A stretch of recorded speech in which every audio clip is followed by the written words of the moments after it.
Hello and welcome to the Commander Cody podcast live. I'm reviewing episode 5 of The Mandalorian, The Gunslinger.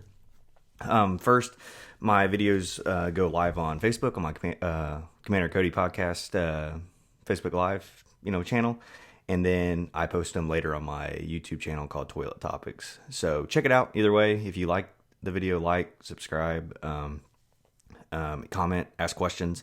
So let's kind of jump into the episode. So we kind of start off in space, and the Mandalorian is being kind of shot at. It's really cool. I like the space battle.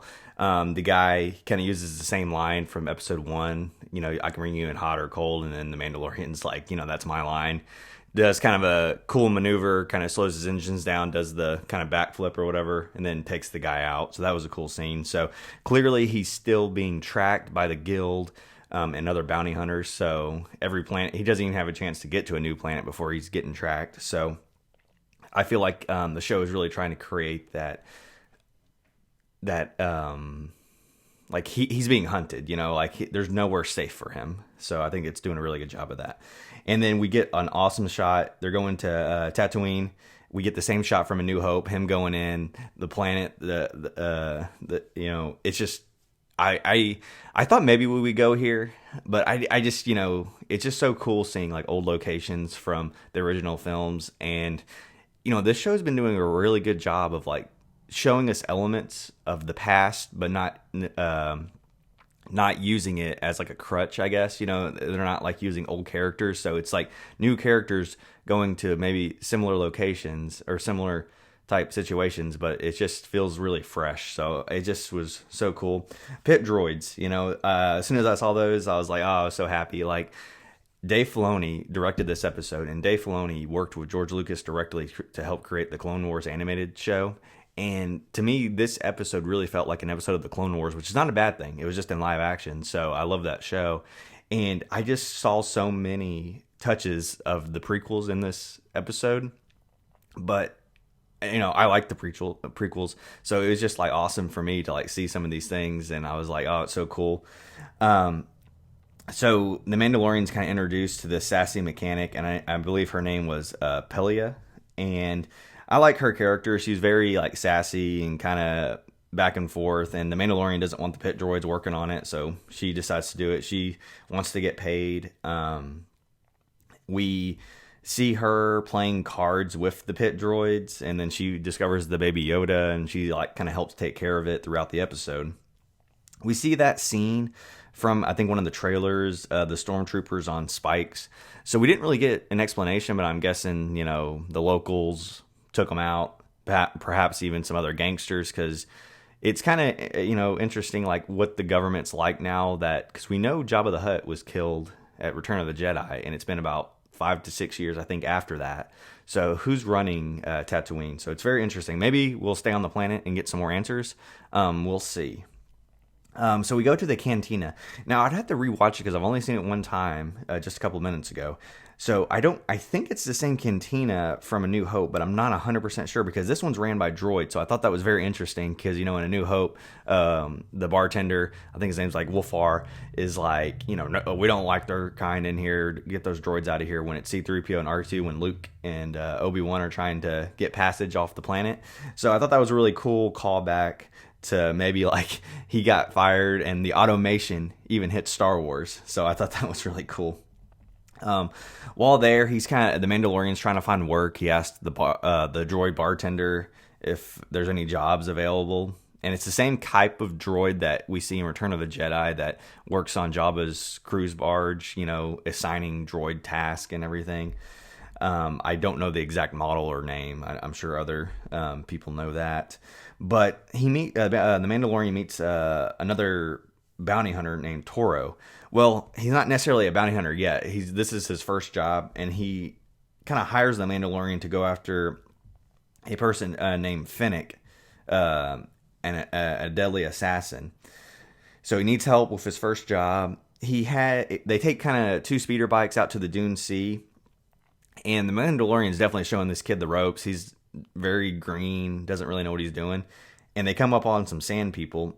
And instead of fighting them, the Mandalorian actually negotiates. And this is the first time, at least in canon that I've seen, and maybe there's something in a few canon books that I haven't read, but the Mandalorian actually can communicate through sign language and negotiates instead of fighting. And I thought that was a really cool thing, because I think in your mind, you always think, oh, the Mandalorian would just shoot first, ask questions later. So I kind of like this other side of him where not everything has to be a fight or a battle. There's other ways to conquer an enemy or defeat an enemy, or get around an enemy. So I thought that was really cool. And I know it was something really small, but I think, just being able to communicate, because, Luke or Obi-Wan couldn't communicate with the Sand People. They always had to fight. So I thought that was really cool, So they're able to kind of give the Sand People, I think, the binoculars, and they're able to kind of move through their land. And I also got kind of more the Mandalorian saying, I think he almost respected them, because he's like,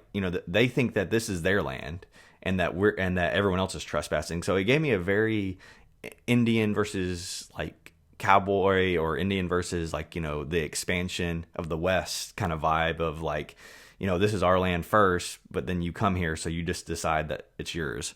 So I thought that, I know it wasn't really heavily, focused on, but just that kind of like storyline kind of element, and the Mandalorian respecting that, because it seems like, their land, the Mandalorians, was taken as well.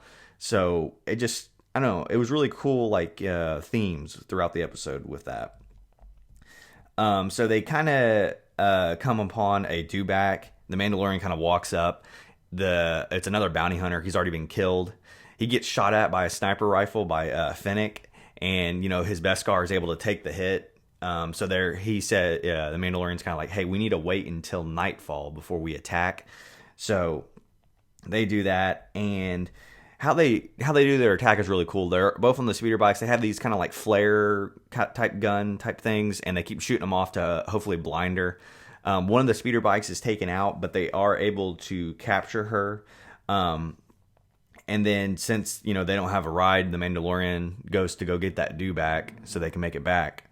And then in that time frame, Torek and Fennec are kind of alone, and Fennec kind of convinces them, hey, you should let me go. The Mandalorian betrayed the guild, and kind of gets in his mind. And this kid's looking for glory. He wants to get in the guild, but if he could get in the guild and become a legend, that's kind of what he's going for. So Toro, he kind of shoots Fennec, and you think she's dead, but later on in the episode, I don't know. I never thought she was dead, but she doesn't move. So I'm just like, what's going on here? And so, the Mandalorian, he comes back, sees that she's been shot. So he heads back to Mos Eisley, where his ship is and where Baby Yoda is. And then him and kind of Torek, he does the same move where he uses the flash, because his hands are behind his head. He uses the flash to blind him, Toro. And the Mandalorian kind of takes him out, and then they're on their way. And then kind of like right before the credits, we see someone walking up to Fennec and bending down, and it looks like they have a cape, so I'm guessing it's the Mandalorian. I'm not 100% sure, but I'm pretty high percentage, so I'm like, is he going to save her and she's going to become a part of his crew maybe?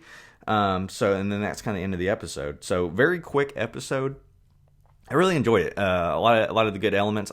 I enjoyed Dave Filoni. I feel like he's getting better at live actions, and just the touches from the Clone Wars and the prequels I really love. And you can tell he's a Padawan, or he's probably a Jedi now, or maybe even a Jedi Master, because he learned under George Lucas. And that's my favorite part about this guy is this is like, in my opinion, the hand-picked successor for Lucasfilm. So hopefully one day he'll kind of move more up the ranks and become like kind of like the head of Lucasfilm, because I feel like he really understands Star Wars and what Star Wars is about.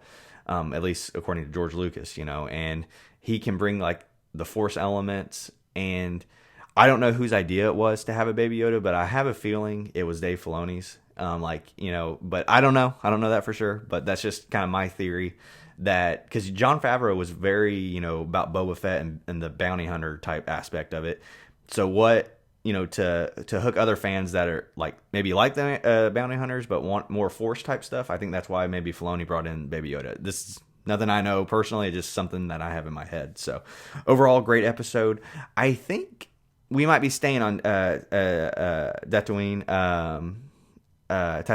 but I'm not 100% sure. So we only have 3 more episodes left. I know one of them will air on a Wednesday, the week right before The Rise of Skywalker, and that's coming, and I think real soon, like on the 19th. So pretty much less than 2 weeks away. So I can't wait. It's a good time to be a Star Wars fan. I've been enjoying Jedi Fallen Order. I've been enjoying the canon books. So a lot of content if you like Star Wars. Again, this is the Commander Cody Podcast Live. If you like this video, please like or comment below. Also, check out my YouTube channel called Toilet Topics, where I will post this video as well later on in the day.